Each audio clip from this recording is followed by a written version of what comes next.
Mark Tatum, Deputy Commissioner and COO of the National Basketball Association. Thank you so much. It's a pleasure to be here with you all. Dr. Richard Lapchick, thanks for being with us here on R&R on Sports. Thank you for having me. Civil rights icon, Dr. Edwards, how are you today? I'm doing a heck of a lot better than I deserve, I'll tell you that. Sports commentator, Scoop Jackson. Good to be back on with you all. Ian Griffey Jr., how are you today, sir? I'm good. How about you guys? It's R&R on Sports. R&R on Sports. R&R on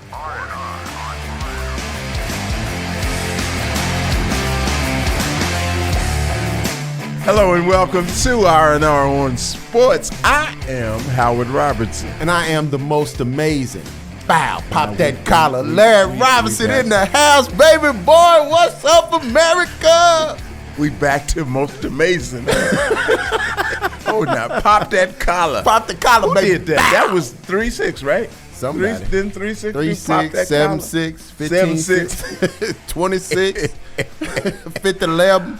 Oh. What's going on with you, Captain? Everything's lovely, man. Lovely, lovely, lovely. Let me see. Sports, we're about to get into no man's land. I know. In terms of that, but not yet. Well, not yet. We still got stuff going on. I don't know, man, because I'm looking I at watched these a great dog tennis days match of last the night. summer. 2 of them. You see golf play? Tennis match. I know. No, golf. Golf, yeah. She Roland Garros, she played. French Open. She had some, the intensity on her face, Yes, man. Lord. Was She looked like she ain't playing. Nah, she looked like she's serious, Yeah, absolutely. man. I All see the time. championships All the coming. time. I see championships. All the time. Sloan, did her best, but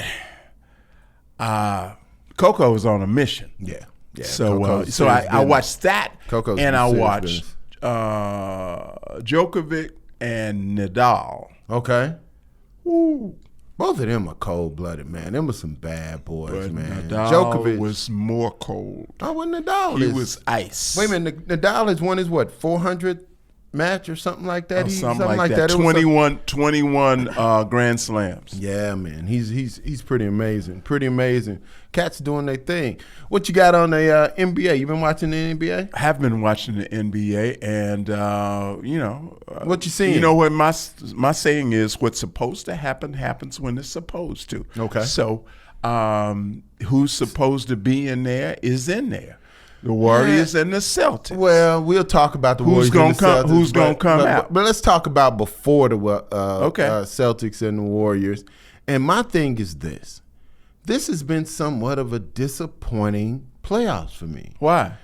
So many damn injuries. I mean, the injuries have affected the outcome of these playoffs more than any time I remember in history. I mean, you think about the Golden State Warriors and why I'm not giving them all the love that everybody's giving them. Yeah. Literally everybody they've played has had one of their major players out due to injury. And even with the Boston situation. Including them. Well, who? The Golden State. Who they got out? They don't have anybody out now, but they did during the season. No. I'm talking about this is the time when it counts. Be straight. And so these other teams. It's not like they didn't have the same kind of devastating injuries. No, they did not have the same devastating injuries. They did. No, they did not. Oh, I forgot. This is your team. That's my team. I forgot. The Grizzlies are my team. Nah, that's not my team. Don't be switching up. Don't be switching up. But they didn't have injuries. Listen, America. Steph wasn't hurt. America. Clay wasn't hurt.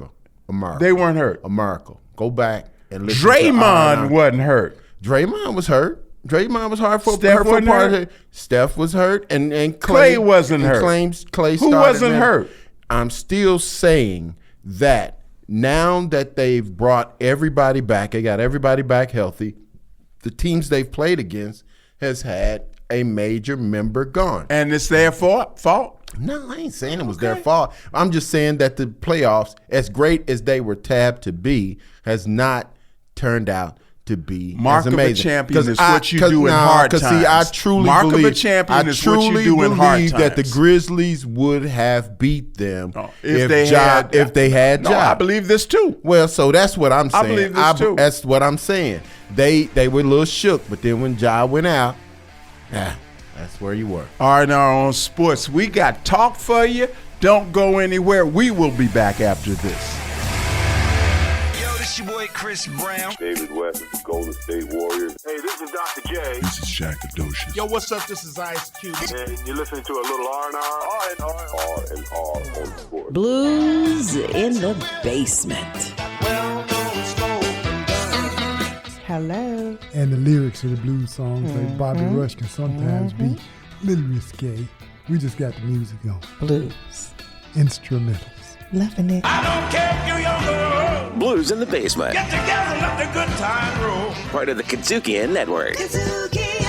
Boy, that boy Steph can so shoot that ball. That mother Scooter can shoot that ball from so far away. I tell you, you need binoculars to see that boy. Woo! I wrote a song about it. Wanna hear it? Well, you about to hear it. Here it go. Shoot it long. Shoot it from a mighty long way. Yeah. Steph can shoot it long. He can shoot it from a mighty long way. Anywhere on the court, the popcorn stand, the women's restroom, they ought to give them shots more than just a trade. Shoot that ball. Shoot it from the hallway. Well, Steph can shoot that ball, baby. Sure can shoot that ball, boy. He can shoot it all the way from the hallway. Shoot from anywhere you want. Just step on back and make them pay. Oh, that boy Steph is bad, boy. Steph. Woo! He free to shoot from wheresoever he want to shoot. His daddy can shoot the ball. Everybody, he couldn't shoot it like that. His daddy can shoot the ball. Daddy couldn't shoot the damn ball like that. I don't care what you say. Daddy couldn't shoot the ball like that. Don't nobody shoot that ball like this boy. What's his daddy name? Delvin. No, what's his last name? Curry. He's Curry. He's Curry. So where do you think he But got everybody, it from? just cause his name Curry, you think he can shoot the damn ball any way he want to? No, this boy done recreated shooting as we know it. No! In the modern age. No, his daddy shot the ball better. I just want some good barbecue. I don't want none of that Indian food. Who that got to some The Indian curry. food? I don't want any of that curry. It's too spicy. Put the curry on the barbecue. It's too spicy. That's what That you boy do. bad, though. Put That some boy curry on bad. them ribs. There's some curry on the ribs. Curry set them ribs off. He don't make no ribs in did Carolina. I did that in Carolina. In Carolina. We in Tennessee, boy. No, they mean Carolina, though. Carolina can't do nothing. It's barbecue. Not in Carolina. You want some curry flavored Don't- barbecue? Hey, don't. They put some Don't mustard he have on a little brother? They put some mustard on What's that his curry. name? I got some curry on my pizza. Let's see. Well, that's just gross. I put There's, some curry on my pizza. there's Steph, and I believe he's got a sister named Ida Bell. And it's another one. Now, you know, I put some curry on Ida Bell's toes. Ida Bell got. Wait a minute, boy. Is that what's in Wait there? a minute. Is that what's in James Harden pot? Ida Bell Still got sucking toes? Dad of the boy.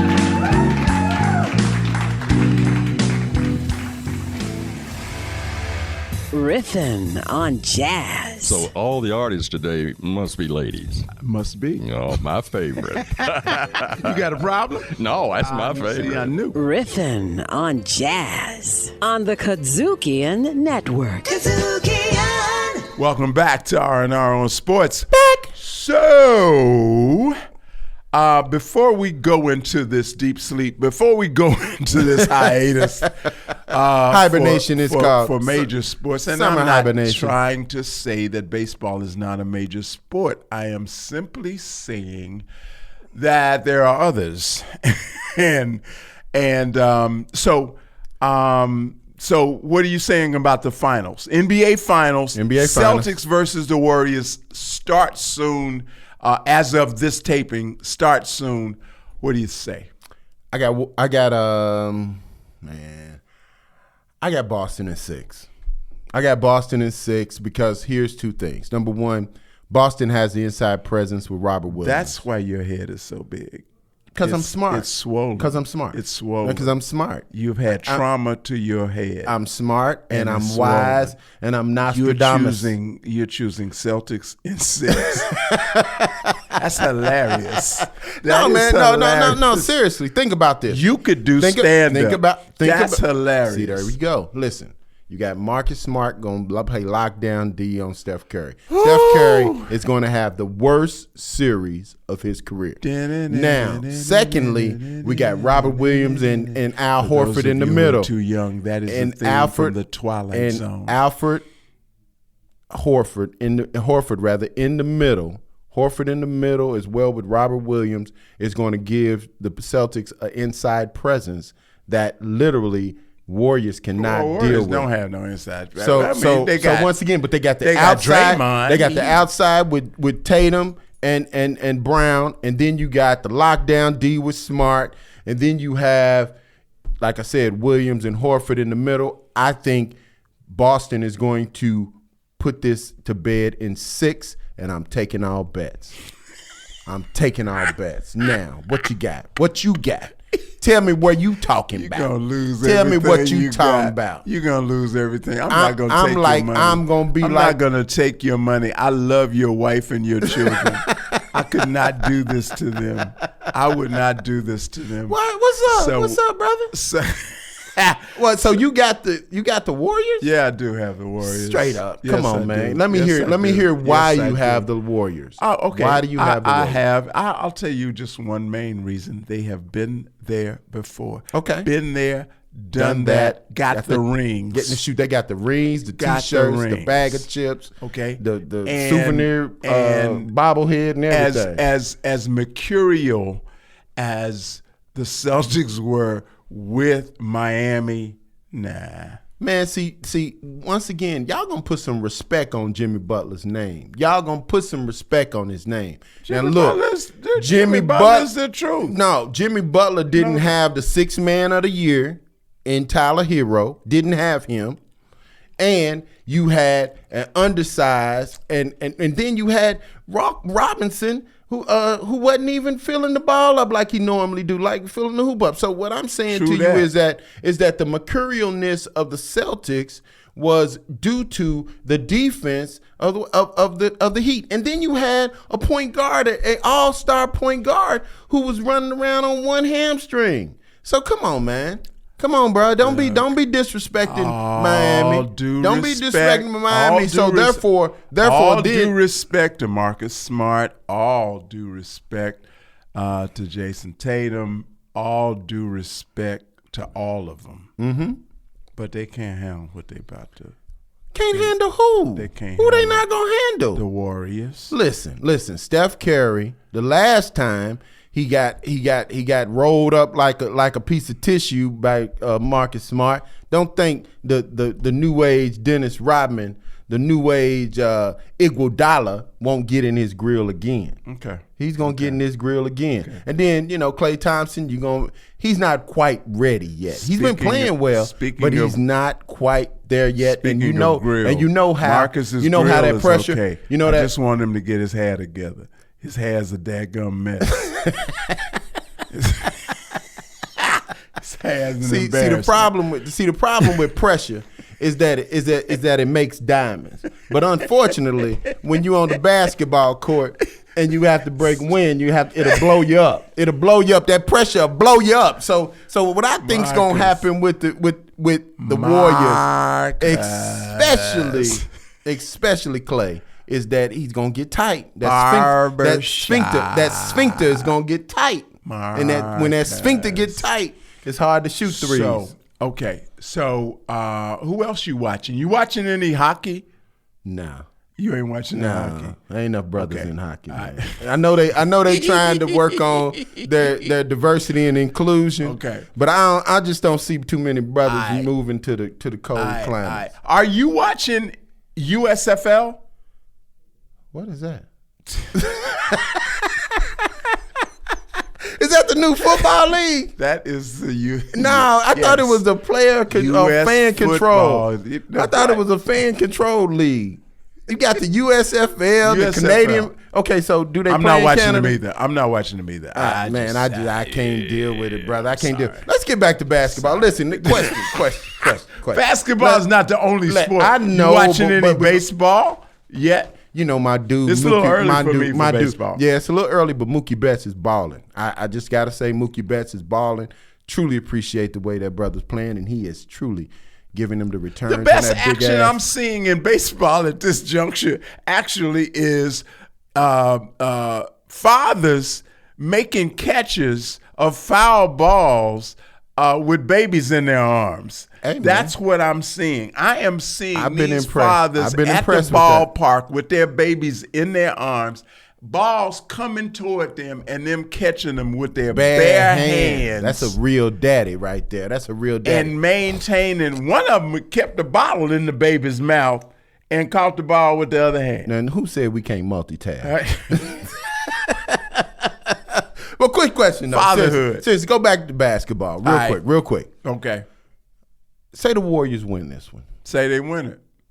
Yet another one. They got another ring. So that's like what? Was that's 4, 5, and 8? What is it? 5 and 8 or 9? 5 and 8. Maybe 5. Let's say 5 and 8. No, 4 and 8. All right. So 4 and 8 years. Do you feel like that qualifies them as a dynasty? And the second part of that question is, would you put Steph Curry on the Mount Rushmore or in the top 5 all-time greatest ball players? I'm glad you asked, and my answer is as follows. 1, do I consider them a dynasty? Short answer, no. What then makes a dynasty? Let me put. What then makes a dynasty? I think what the Who is a dynasty? I think Celtics, the Boston Celtics. Wait a minute. Bill Russell said to somebody, some younger player, he said, "You ever noticed that I got 12 rings, but only 10 fingers?" Okay, but that's a dynasty. That is a dynasty. Now, dynasty goes for more than 4 or 5 years. I love Bill Russell and I love Bob Cousy. And Bob Cousy, don't come talking about me being a lesser player, because I was. So what I'm telling you is that Bob Cousy was playing against auto mechanics and plumbers during that era. They haven't been winning championships long enough to be a dynasty yet. No, the Celtics aren't a dynasty. They can't be a dynasty because they spent a whole year when the league was only about 10 teams. Were a dynasty. They were winning championships when there was only 5 teams in the league. I don't give a damn what it was. They were champions. Man, they were whatever, champions. man. I don't care. Only person that was his size, Bill Russell's size, that he was playing against was Wilt Chamberlain. They won championships. And then he would get Wilt Chamberlain all drunk and stuff the night before. If they were playing St. Jude. Really? They won championships. And that's what you consider. You're a former employee. Is that what you consider? They were a dynasty. That's what you consider a dynasty. So any other dynasty? No. I got to answer your question. Any other dynasty? So the Warriors are not a dynasty. Okay. The second thing that you asked me is what? Something about Steph? Yeah, about Steph. Is he top 5 or Mount Rushmore status as a player? Yeah, he's getting there. He fast approaching. Yeah, they chiseling the first part of the rock. Wait a minute. First and foremost, first part of the rock. Why? Because the brother doesn't have an MVP in the finals. How the hell is he going to be a Mount Rushmore? The first championship he won, Andre Iguodala was the daggone MVP. May I explain why? No, listen. This is Iron Sports. And listen, we got an amazing guest. Tell him about it. I ain't talking no more. And the guest is who is it? The only brother that could guard Steph Curry. I mean, lock him down. Stay with us, and you'll know on the other side who locked up Steph Curry guarded him all the way to the bathroom and back again. On R&R on Sports, right after this. Human Speed with Kirk Whalum. Avery Sunshine, I am just overjoyed to spend some time with you. Listen, what you know about pot liquor? You from Memphis, so you know. My favorite part of all of that, I'm like, don't throw that away. Human Speed with Kirk Whalum. Welcome back to R&R on Sports. Back. Did you hear that? Yeah, I heard that. See, you hear what you ain't supposed to be hearing, what you should hear, you don't hear. We continue to have timely and very, very important and unique guests here on R&R on Sports, and today is no different. Today, we have security professional and expert consultant, formerly with the Golden State Warriors. Welcome to R&R on Sports, Brother Ralph Walker. Thank you very much, guys. Thanks for having me. Man, you better put some respect on his name. They call him the Rocket. The Rocket? Okay, I got an over and under for you. Listen. Okay. Give me the over under. 30-inch below, 30-inch vertical or above for the Rocket, Ralph Walker. Above 30-inch vertical or below 30-inch vertical? I'm going to say above. That would be bing, bing, bing. You would be correct. Yes. The brother got 48-inch vertical. He's jumping out the gym. I don't know if he got a 48-inch vertical. So when we talk about him jumping on somebody, he can literally jump on him. Jump on his head. Not only does he protect the NBA players, he might dunk on them as well. So, Ralph, tell us a little bit about your backstory, man. Lamar Mundane backstory, so to speak. Well, originally I'm from Chicago, Illinois. Let me guess, South Side. No, absolutely on the West Side, man. West Side. Okay. Hey, I met President Obama, and I told him I was from the West Side, and I told him that was from the side that a lot of people never got out of. he gave me a hug, man. So he realized what I was talking about. But yeah, from the West Side. But here's a story for you. Out of junior high school, I got a scholarship to Hales Franciscan. It's at 49th and Cottage Grove on the South Side. Okay. Catholic school. Here it is. I'm a brother from the West Side, thinking I got an opportunity to go to a parochial school, get a good education. And the first couple weeks, Catholic school kids got out before all the other kids did.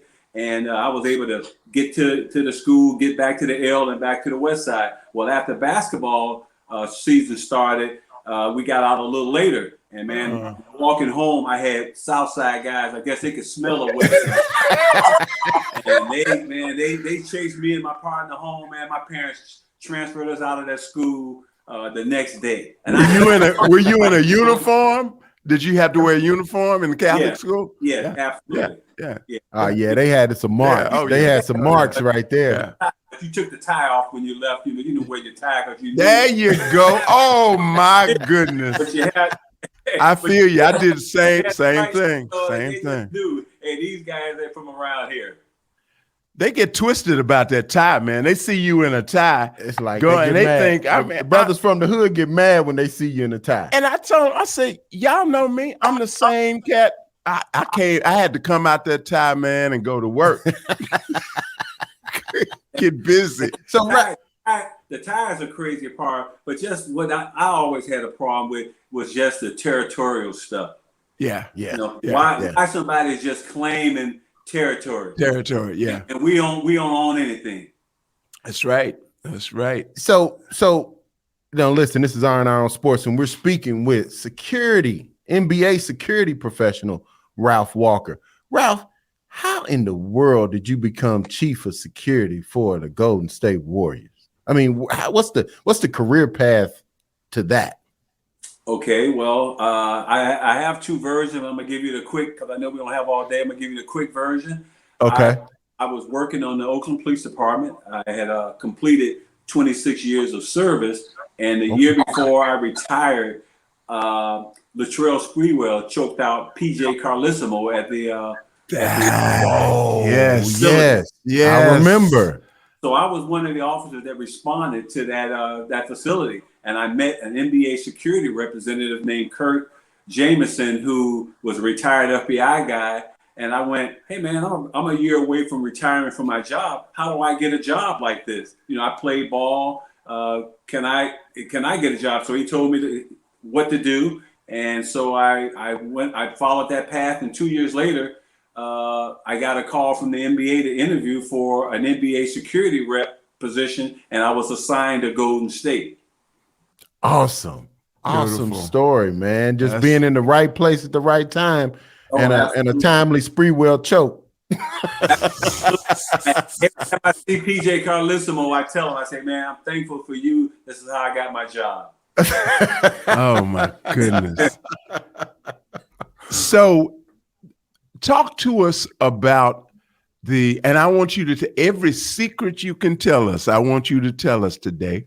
Talk to us about the complexities of some of the things you guys have to take into consideration in an arena full of people, being responsible for security of what, 30, 20? I mean, how many, or is it just 30, a player? 30 players, but probably players and coaches team and all of that. personnel, That's yeah. about what, 25 people or something like that? About 25 people. Well, when you have an arena, you have, not only law enforcement, you also have arena security as well. Okay. So my responsibility gets to where I'm just kind of communicating with their staff to get the things that I need to assist me with my team security.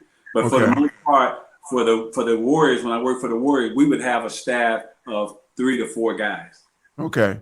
So you're responsible. Let me make sure we got this. You are responsible for the home team, for the Warriors, for the visiting team. You're responsible for the reps. No, they would have their own security. Each visiting team has its own security. Okay. So basically, when you work for the NBA as an NBA rep, there are 30 teams.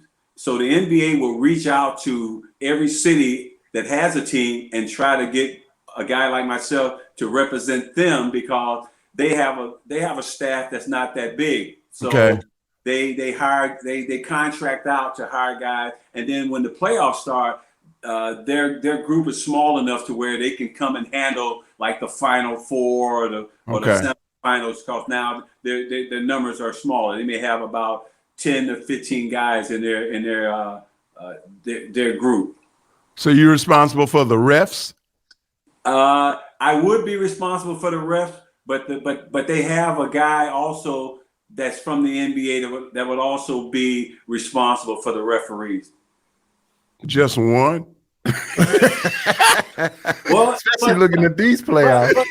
You ain't lying. They need a whole battery of folks. No, all the arena security and all the security always hire a staff of police officers that are there to assist. Okay. They supposed to be keep a low profile, but the other ushers and security staff that they have there will assist the referees to the locker room, onto the court, and to their cars at the end of the night. Wow. What might a NBA referee make annually or over a season? I'm sorry, a security person. How much would they make over a period of a season? It depends. Like when I first was hired as the first year that the Warriors hired me was the first year that they ever had a team security guy. So they brought me in at $60,000, which I didn't feel like that was bad, because I was getting my pension from the police department. Right. And I thought that supplemented my income. But the money wasn't the driving force, because I had, been in a professional arena before. Right. My goal was to try to reach out and mentor some of the young guys who were facing perils every day, being professional athletes. Now, do they typically hire former law enforcement individuals for that reason alone? Is the fact that they're older at the end of the career and then they have pension and things like that, or does that just germane to your situation?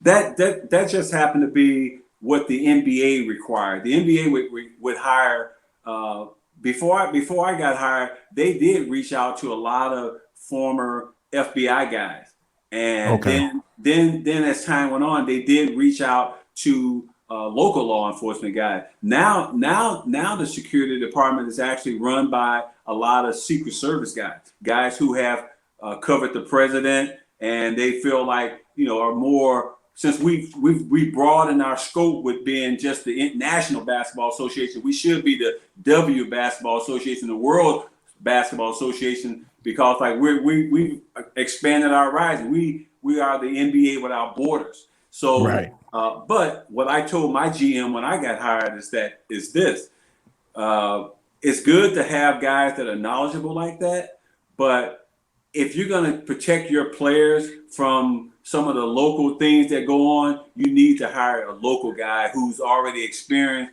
some of the local guys who are out of doing things, because you could kind of, forewarn them, say, hey man, look, don't go to this location where it's like they're more national. He may not be aware of those areas. He can look it up, but he may not have firsthand. Right. That's exactly right. You are listening to security expert Ralph Walker here on R&R on Sports, and we got more conversation. Guess what I'm asking when we come back? Don't preview what you're going to ask. I'm about to ask him about these groupies, man. How much security do they need from the groupies? So listen, don't go nowhere. Be right back. We're going to talk groupies on the other side. Nobody want to hear about Ralph, groupies. The Rocket Walker on R&R on Sports. Hey, I'm Williams Brack, co-host of Grind Set.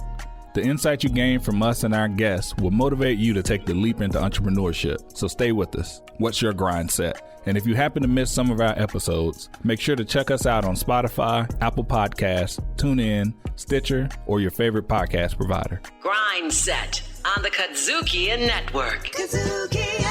Back for more R&R on Sports. We are talking security, a very timely subject, and we are talking to an expert about security, sports security, specifically the NBA. We're happy to have Ralph Walker here with us on R&R on Sports. So, Ralph, I want to ask you this. Is there I know there is one. How long is the list of people who aren't supposed to be in the arena ever again because they didn't know how to act up? They didn't know how to act when they were allowed to come in the first time. How long is that? About how long would that list be that you, as you recall?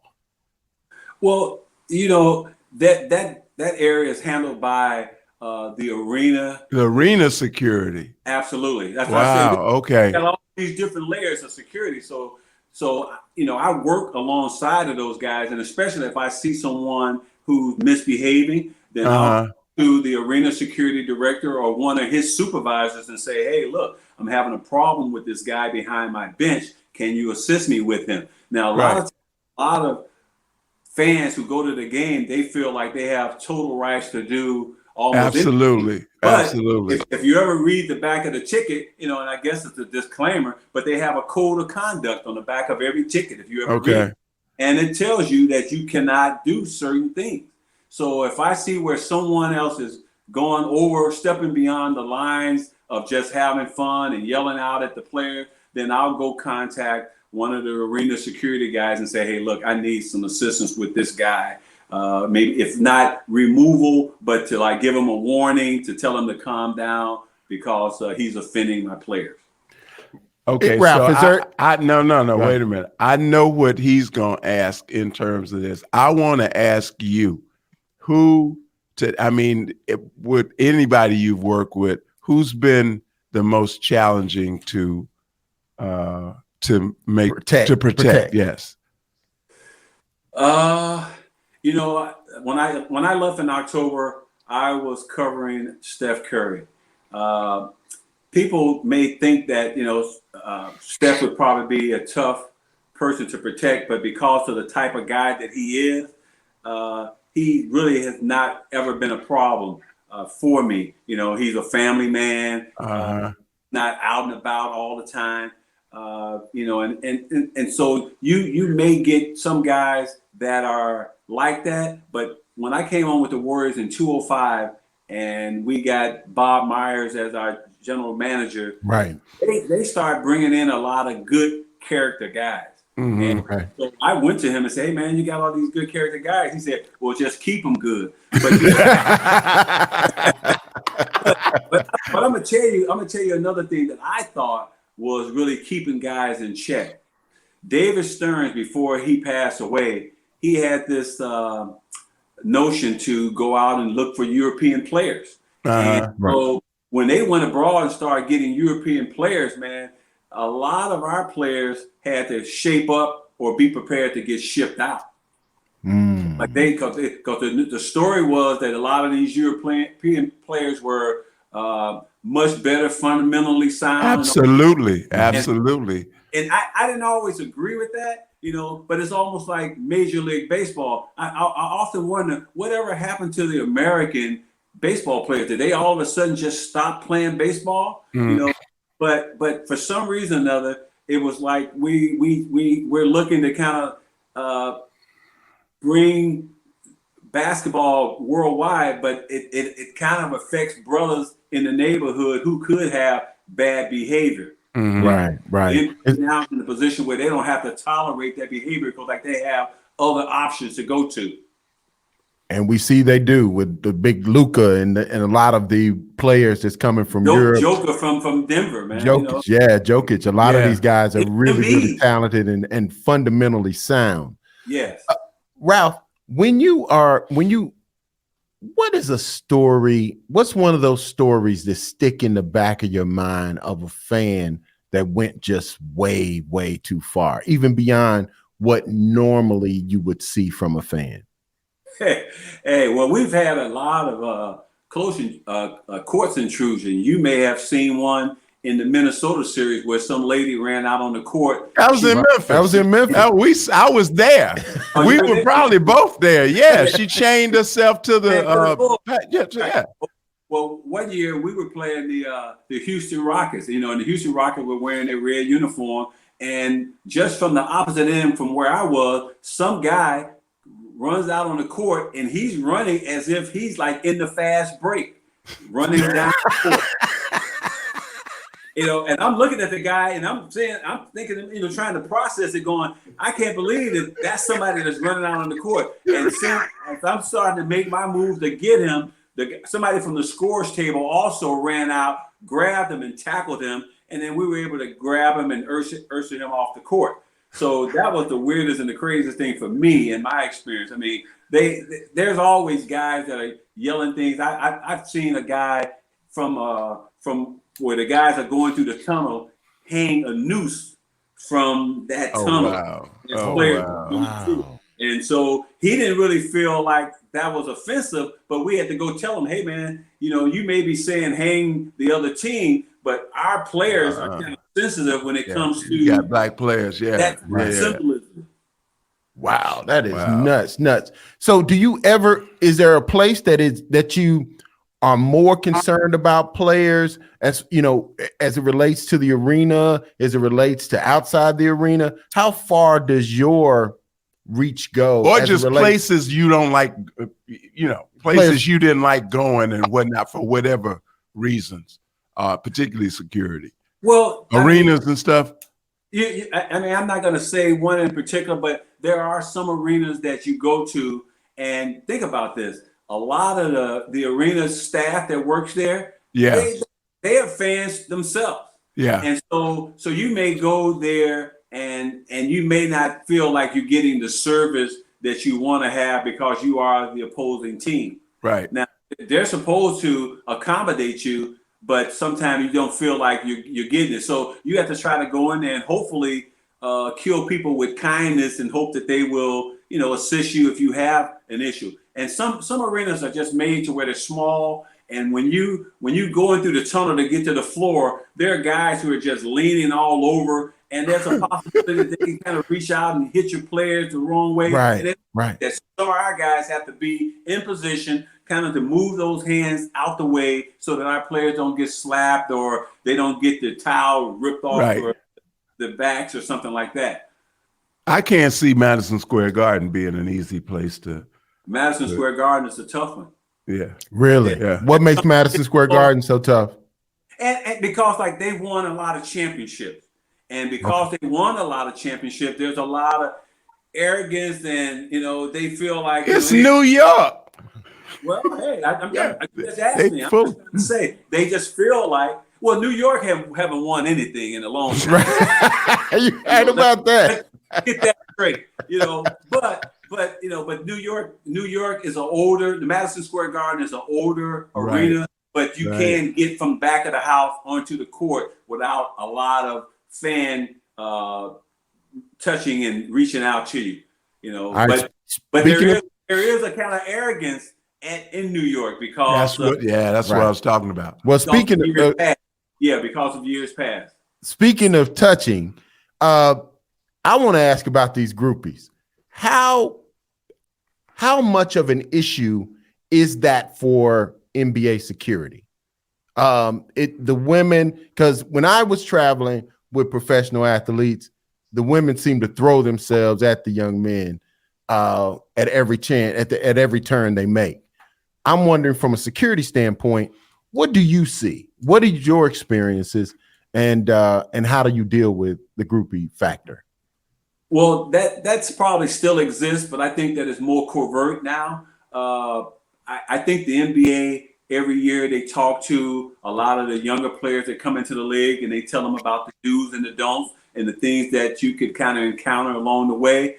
I try to also get to where I can get them to trust me, because sometimes that's a task in itself, to trust me so that I can look out for things that could be a danger to them. So sometimes guys don't buy into it all the time because they feel like they're young men and they can handle themselves. And then sometimes some guys realize that you're there for their protection, and they'll ask you to help them out or ask you to go out with them when they have dinner and things like that. But for the most part, a lot of the players will go out and they don't have a curfew, so they can go out and be responsible young men. Now, has security changed any now with the proliferation of marijuana being so prevalent in NBA culture and in California and just everyday culture? Everyday culture, yeah. Just probably I don't see it because I'm pretty sure guys respect me enough to maybe don't want to do it, because I feel like this. Every person can do whatever they feel they can handle as long as you perform on the court. So there may be some guys who feel like they could smoke marijuana and still play, but if it starts affecting your performance, I might go up to them and say, hey man, look, you might want to consider if that's something that you want to do, because you got a lot of time in the off season that you can do that all day long. So during the course of the season, you might want to just kind of be more concerned about your play, your health, because it can affect you in the long run. Some guys may feel like it don't, but in the long run, at the level that they play, it probably can affect them. Wow. Okay. We talked a little bit before this, and this is last question because we're about to go out. But talk a little bit about the complexity because of the proliferation of guns. Everybody has one. And all of that. Talk about what that does for somebody in your line of work, and what that your concern as a security professional. Well, right now in the times that we're living in, a lot of the players have come to me and said, "Hey, what do I need to do to own a gun?" So my stance on that is this: I think that everyone who has a home should be able to have something in their home to protect them and their family. It's hard to really determine different players and even people's temperament when they go buy the gun, because if you don't have any history of criminal activity, anyone can go and purchase a gun. Easily. And there's no way that nobody can really determine if you have any mental issues or what your intentions are for purchasing it. And you may say, I'm just buying it for my own safety, or I like to, take up the sports of going out and shooting at the range. But, when guys are buying body armor and guys are buying, rifles, AR-15, Right. different kind of mindset in purchasing that weapon. Now, don't get me wrong. I'm putting my stuff out on the street right now. I own an AR-15, and I bought it from a guy who was an ex-military guy. And I just thought, hey, if things get bad, I want to be able to have something to protect my family. But if our society or government would say, hey, that's a weapon that nobody needs to have, I'm prepared to turn mine in to say, if that's going to make the world safe, I'm willing to do it. Mm-hmm. Wow. Interesting. Ralph Walker. Yes, sir. The Rocket Walker. That's it. We appreciate you being here with us on R&R on Sports. And like I said, this perspective is one that we need to keep revisiting. Absolutely. I mean, because the need for what you do, and like I thank you for your service. The silliness of the fans has really gotten bad. And hey, I don't know whether or not Larry mentioned to you about the little poem that I wrote. Oh yeah, that's right. No, he didn't mention it. I don't know, are we off for time? No, go ahead. You do your poem. I want to hear this. Yeah. Okay. I wrote a poem right after the George Floyd incident, and I got this title from Michael Collier, the comedian. Yeah. Michael had did a poem called "My Sin Is My Skin," and so I copycatted his title and I wrote my own poem. It's short, it's sweet, but it starts like this. I heard a man say, "My sin is my skin." I shook my head to think, how can I win? It's a constant struggle to show who I am, but frankly, they don't give a damn. When I wondered, how could this be? I have the same flesh and blood as he. My mind starts racing, looking to find a resolution. There's got to be one in the U.S. Constitution. All men are created equal. Will my time come in a sequel? Before this horror story ends, I'm proud of the skin I'm in. I want to have a discussion or even a debate on why the world is full of so much hate. I'm tired of all the distraction and ready for our leaders to take some action. They're the ones who could create a plan that's comparable for every man. Or will we continue to have distrust, which could lead to the demise of all of us? Amen. Absolutely. Amen. No better way to end it. That's it. Thanks for being with us here on R&R. We'll be back for more. Riffin' on jazz. So all the artists today must be ladies. Must be. Oh, my favorite. You got a problem? No, that's my favorite. See, I knew. Riffin' on jazz on the Kazookian Network. Welcome back to R&R on Sports as we head toward the door. Arrivederci. So I ain't got nothing to say. You got a whole list of stuff. Go ahead. Go for it. I'm shouting out my top 10. My top 10 players of all time. Who asked? In order. Who asked you? Number 1, Jordan. Number 2, LeBron. Number 3, Magic Johnson. Number 4, Bill Russell. Number 5, Kareem Abdul-Jabbar. Number 6, Kobe. Number 7, Wilt Chamberlain. Number 7, Bird. Number 8, No. Duncan. You did 7 twice. Okay, well, 8, Bird. Number 9, Duncan. And number 10, that's Shaquille O'Neal. Now, where would Steph Curry fit in any of that? Who he gonna replace in any of that? Tell me who's he gonna replace?